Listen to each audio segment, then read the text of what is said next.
نفقه بازنشستگانی که از آغاز سال 2017 طبق قانونی نو به نفقه برآمده بودند از نو حساب کرده می شود.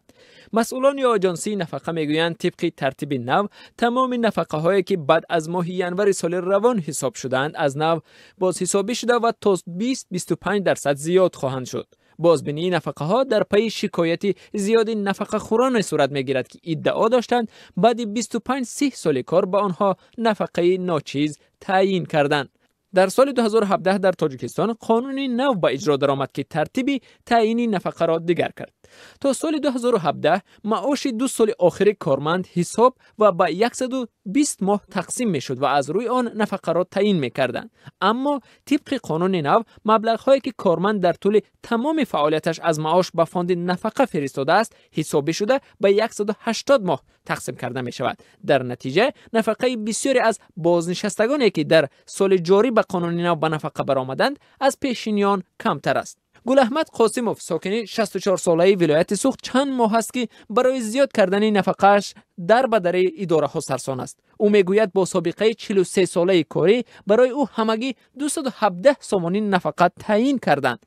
قاسموف نفقه خود را در شرایط امروز بسیار ناچیز می حسابد و میگوید همکاران او که سال گذشته و طبق قانون قبلی به نفقه برآمده بودند از 630 تا 700 سامانی حق بازنشستگی میگیرند.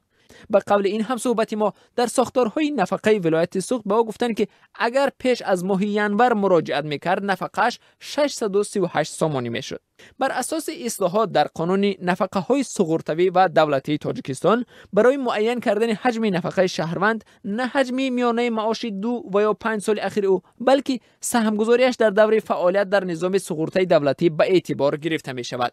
طبق قانون نو مبلغ جمع کرده نفقه خور که در دوام سالهای کاریش به فاند نفقه ارسال کرده است به 180 ماه تقسیم می شود و از روی آن حجم نفقه معین می شود.